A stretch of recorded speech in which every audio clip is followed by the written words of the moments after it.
Alors, nous, on va vous présenter une approche de recherche qu'on a utilisée dans un projet qui vient de terminer. On est encore dans l'analyse, la diffusion des résultats. Ça s'appelle l'ethnographie institutionnelle. Alors, c'est une approche pour comprendre le vécu des professionnels, dans notre cas, des professionnels et des enfants au sein des contextes éducatifs. Puis, il y a moi, il y a Nancy, il y a aussi Emmanuela qui est là. Et Camille Robitaille, qui fait un stage doctoral avec moi, est à l'UQTR, et Christelle Robert-Mazaille, qui est une collègue à Saint-Jérôme. Alors, l'ethnographie institutionnelle a été développée par Dorothy Smith. Dans les années 80, c'est une sociologue féministe. Alors, pour elle, c'est une méthodologie et une philosophie ou une théorie. Puis, c'est ça. Alors, je vais vous présenter c'est quoi l'ethnographie institutionnelle. Ensuite, je vais vous donner des exemples d'autres recherches qui ont été faites en éducation à la petite enfance qui utilisent cette méthodologie. Je vais définir quelques concepts clés. Puis ensuite, Nancy va vous présenter l'autre projet de recherche, les objectifs, la méthode, les contextes éducatifs. Moi, je vais vous revenir, je vais vous présenter 2 cartes de relations de régulation. Je vais vous expliquer c'est quoi. Et on va parler des enjeux rencontrés au cours de la recherche et on va vous montrer toutes les publications, les communications, pas pour se vanter, mais plutôt pour parler des enjeux et du fait que c'est impossible de tout présenter les résultats lors d'un seul article. L'ethnographie institutionnelle, ça vise l'exploration des relations sociales qui structurent la vie quotidienne dans des institutions. Alors, c'est autant ce qui se passe dans le milieu que l'influence des discours ou des documents qui sont créés ailleurs et qui lient les différentes institutions entre eux, puis aussi avec le gouvernement, les médias. Alors, en ethnographie institutionnelle, toute connaissance est socialement organisée et construite. Ça se préoccupe de la façon dont les expériences vécues sont gérées et de comment les textes ou les discours servent d'intermédiaire à cette gestion. Cette méthodologie décrit comment les personnes qui travaillent dans un endroit sont coordonnées par le travail qui se fait ailleurs et comment les discours influencent l'expérience quotidienne.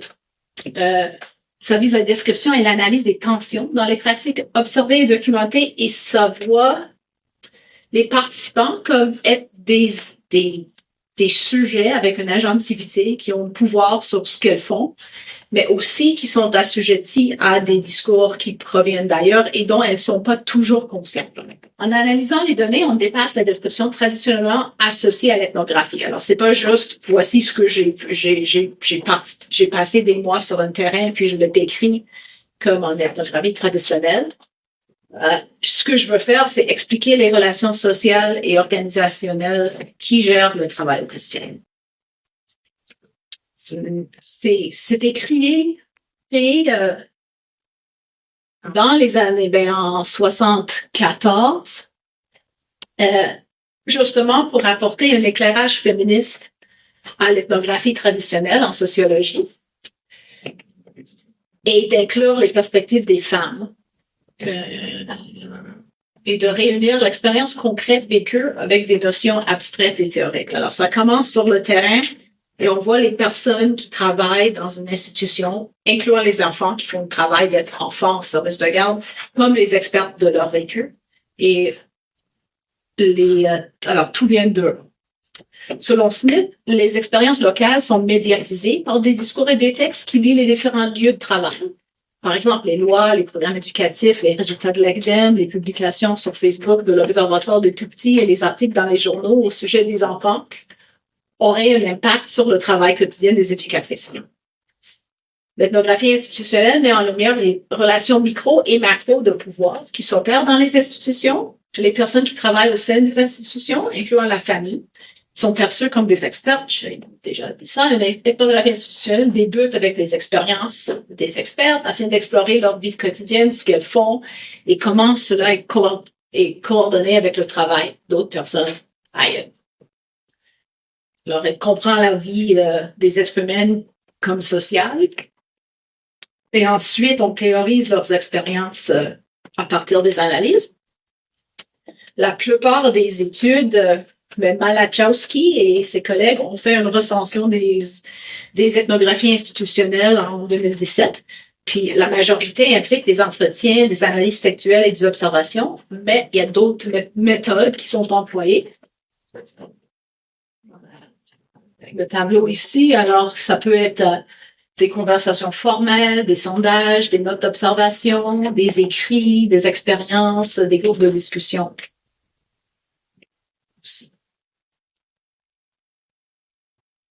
Alors, voici 6 autres exemples de recherche en éducation à la petite enfance qui ont employé l'ethnographie institutionnelle.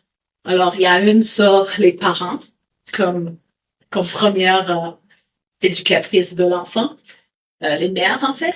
Il y a un autre sur la construction d'un enfant qui est prêt pour l'école, mais c'est l'expérience des éducatrices. En Norvège. Ensuite, il y a 3 travaux d'Eric Kimati qui portent sur l'inclusion des enfants réfugiés en CPE en Norvège. Trisha Lirette, qui a fait sa thèse sur le processus d'accréditation des centres de la petite enfance en Alberta. Et ici, ça porte sur les services de garde en milieu familial en Colombie-Britannique. C'est notre thèse doctorale. Puis les concepts clés qu'il faut comprendre pour comprendre nos résultats, les points de vue. Alors, l'idée, c'est de démarrer la recherche avec l'objectif de s'intéresser aux points de vue des personnes, des experts, des éducatrices ou des enfants. Et comme j'ai dit, sont des agents, des sujets. Le translocal, c'est le langage employé, les notions de pouvoir, les connaissances, les effets des documents et des discours sur le quotidien dans les institutions. Alors, quand je dis qu'on s'intéresse à comment le travail est coordonné ailleurs et qu'il y a un impact sur le CPE ou le travail d'une éducatrice dans un groupe, c'est ça le translocal. La cartographie, c'est un outil analytique afin d'illustrer les relations de régulation, en fait. Les relations de régulation sont les pratiques et les politiques qui organisent le contexte local, ce qui inclut les textes qui lient les gens dans le temps et l'espace, tout en organisant leur quotidien. Puis l'idée des textes est assez large. Puis le travail, c'est tout ce qui est fait intentionnellement par des informateurs ou informatrices qui demandent de temps et des efforts dans des conditions particulières et qui requièrent des ressources et certaines connaissances professionnelles qui expliquent des séquences d'actions spécifiques. Alors, dans ce cas-là, on s'intéresse au travail des personnes éducatrices, aussi des enseignantes, puis une préposée aux élèves handicapés dans le cadre de l'école, on va montrer, et aussi les enfants. Donc, le projet sur lequel on a travaillé, c'est une multiplication des contextes éducatifs pour les enfants de 4 ans. Donc, plutôt que de lire le titre au complet, c'est en fait les différents contextes éducatifs offerts aux enfants de 4 ans au Québec. Donc, ce que ça signifie, c'est que on a les CPE, évidemment, les garderies privées subventionnées, un service de garde en milieu familial, puis une classe de maternelle, 4 ans. Donc, l'objectif de notre étude, c'était de comprendre, évidemment, le point de vue des enfants de 4 ans. Celui des professionnels, donc tant les éducatrices, l'enseignante de maternelle et d'autres personnes qui gravitent, d'autres personnes qui gravitent autour des enfants. Puis, on s'intéressait aussi à l'influence des discours sociétaux sur leurs expériences quotidiennes. Ce qu'on a fait, on a été en fait 3 différentes personnes à aller recueillir les données finalement. Donc, on passait en moyenne, en fait, c'était 1 mois dans chaque milieu. Donc, 1 mois dans un centre d'assistance enfance, 1 mois dans une garderie privée. Donc, c'est une assistante qui est pas ici avec nous qui est allée dans ce milieu-là. Moi, je suis allée du côté du milieu familial, puis Joanne est allée dans la maternelle 4 ans. Donc, dans la première semaine, ce qu'on faisait, c'est qu'on était principalement là pour que les enfants puissent s'habituer à notre présence. Donc, on ne recueillait pas de données. Par contre, on présentait En fait, on avait un petit document qu'on présentait aux enfants pour vraiment s'assurer d'avoir leur ressentiment. Donc, on leur expliquait en quoi ça consistait, notre présence sur le terrain, puis on s'assurait de leur faire comprendre que s'ils voulaient pas participer, ben qu'ils pouvaient nous le mentionner, même si c'est de jeunes enfants. Ensuite, dans la deuxième semaine, on observait plus particulièrement un garçon et une fille, une journée complète. Donc, la personne qui était dans le travail auprès des enfants, c'est elle qui nous aidait à cibler un enfant. Puis on a porté une attention aussi pour avoir des enfants. Habituellement, on a toujours des enfants dans un groupe qui sortent du lot, mais on voulait pas nécessairement ceux que tout le monde voit, mais on voulait aussi avoir des enfants qu'on voit moins. Donc, suivre les enfants qui pensent pas nécessairement au-dessus du radar. Donc, on avait un garçon et une fille dans chacun de ces milieux-là. Dans la troisième semaine, on suivait le quotidien, en fait, de la personne, de chacune des personnes. Moi, je suis allée du côté du milieu familial, donc évidemment, il y avait une seule personne. Mais sinon, c'était une journée pour chacune des éducatrices parce que dans le contexte du CPE, il y avait un groupe avec un grand groupe de 3 groupes ensemble dans un même local. Même chose côté de la garderie privée. Donc, ça représentait un nombre de personnes qui venaient avec cette réalité-là. Puis, dans la quatrième semaine, on s'intéressait un peu plus du côté des documents qui étaient produits ou qui influençaient le travail des personnes. Puis, à travers ça, il y avait, justement, il y avait une prise de notes, donc des observations, on prenait des photos, des vidéos. Il y a eu aussi des entretiens qui ont été réalisés à chaque étape, même avec les enfants. On a aussi, par contre, des discours un peu plus informels avec les enfants, parce que sur le terrain, quand on a capté les images, on était capable de recueillir des propos qui faisaient du sens aussi à travers les objectifs qu'on avait. Puis, il y avait l'analyse de documents. Donc, les différents milieux dont je vous ai parlé, donc il y avait le service de garde en milieu familial, donc un ratio de 6 enfants, un groupe simple, il n'y avait pas d'assistante. Donc, des enfants âgés de 1 an à 4 ans, dont l'enfant de la responsable dans son propre milieu. Pour ceux qui connaissaient un peu le contexte de milieu familial, c'est quand même un double rôle. Ensuite, dans le CPE, c'est un CPE de 78 places, donc 3 éducatrices dans un grand groupe, donc un groupe triple. Donc 19 enfants de 4 ans au sein du groupe. Ensuite, la garderie privée, c'est une garderie de 80 places. Donc, évidemment, là aussi, c'est 3 éducatrices, un groupe de 27 enfants de 4 ans. Puis, à la maternelle 4 ans, c'est une école de 336 élèves. Évidemment, l'âge est beaucoup plus large, en fait, là, de 4 ans à 12 ans. Donc, une enseignante, une personne... Préposée aux élèves handicapés. Une éducatrice en service de garde en milieu scolaire, une stagiaire en technique d'éducation à l'enfance, puis donc on avait un groupe de 14 enfants de 4 ans pour ce qui était de la classe de maternelle. Alors là, on a fait des cartes des relations de régulation pour vous montrer très rapidement ce que c'est. On rentre pas dans les détails, mais on va vous montrer le CPE, la garderie, puis les documents, les discours, les observations qu'on a trouvés. Alors, en CPE, les documents qu'on a vus et dont les éducatrices nous ont parlé, c'était le dossier éducatif de l'enfant. Il y avait un programme sur la conscience phonologique qui a été implanté de façon globale dans le CPE. C'était les éducatrices qui l'ont mené, mais c'était une décision collective. Et même chose pour un programme sur la résolution de conflits.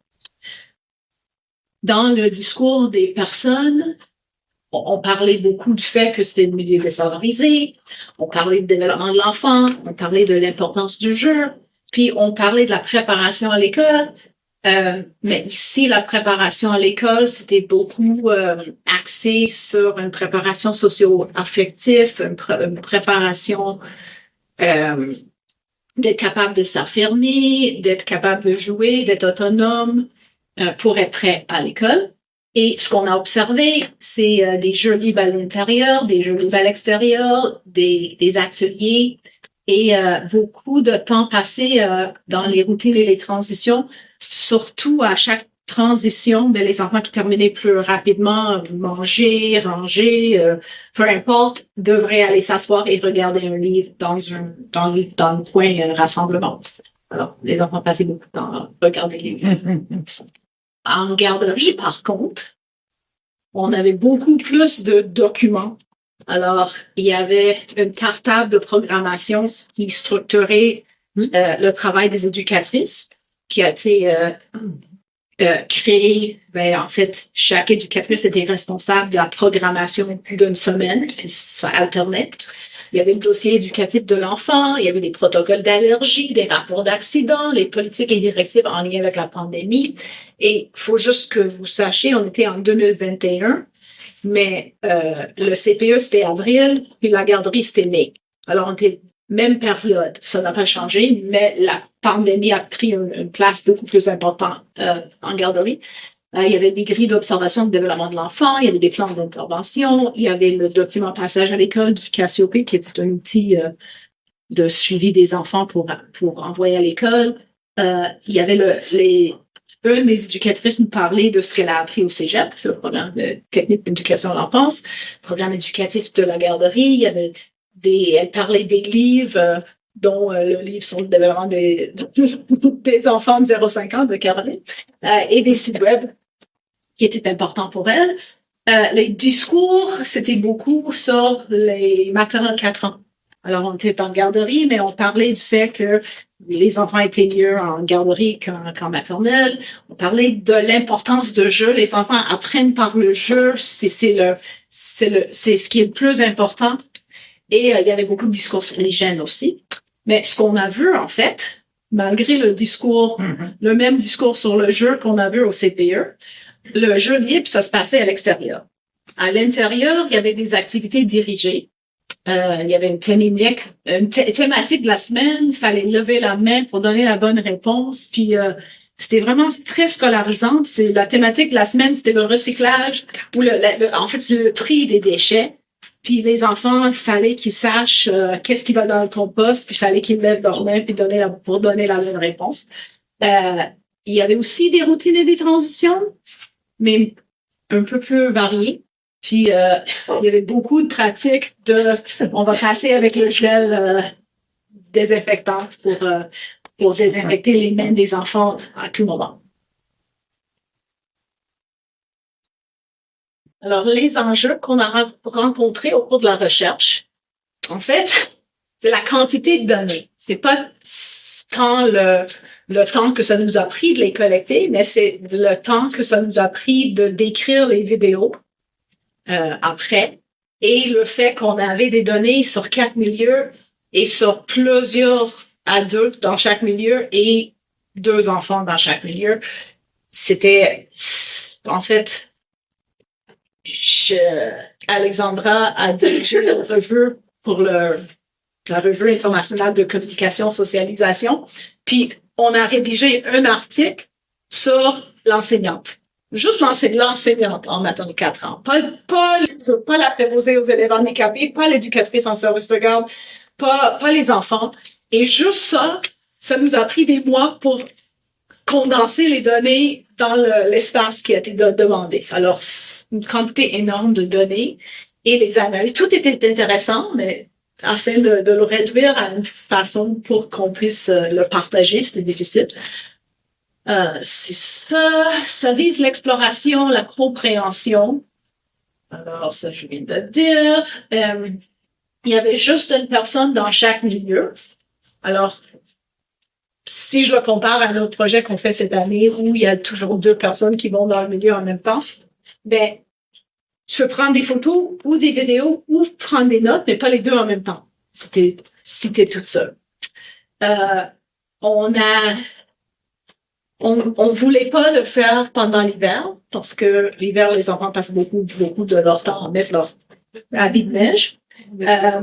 Mais avec le recrutement en service de garde milieu familial était difficile à trouver. En fait, on voulait que les 4 milieux soient dans une même région, puis finalement, on a 2 allés à une autre région parce qu'on n'a pas réussi à trouver un milieu familial proche des autres milieux. Et finalement, on a pris la personne était prête en février, alors on a dit OK, on va faire la collecte en février. Mais c'est aussi le fait qu'on l'a fait février, avril, mai, puis mai de l'autre année. Alors on a quand même les enfants qui sont vers la fin de l'année au lieu de c'est un seul moment. Puis c'est un seul exemple de chaque milieu, alors c'est pas de tout représentatif de tous les services, tous les CPE ou tous les garderies privées. Ça, c'est juste comme la quantité d'articles qu'on est en train, ou chapitres de livres qu'on a rédigés ou qu'on est en train de rédiger. Il y a certaines sur le jeu, il y a d'autres sur juste quelques milieux au lieu de tous les milieux. Puis il y a aussi, le prochain, c'est les communications, qui sont un peu liées aux publications. Puis on est pas comme, là, je peux continuer pendant 3-4 ans encore pour essayer de analyser et présenter les données. Alors, c'est ça. Sur le jeu, sur travailler comme sur les adultes, sur les enfants. Il y a des communications évitées aussi. Ça, c'était intéressant. Oui, c'est tout.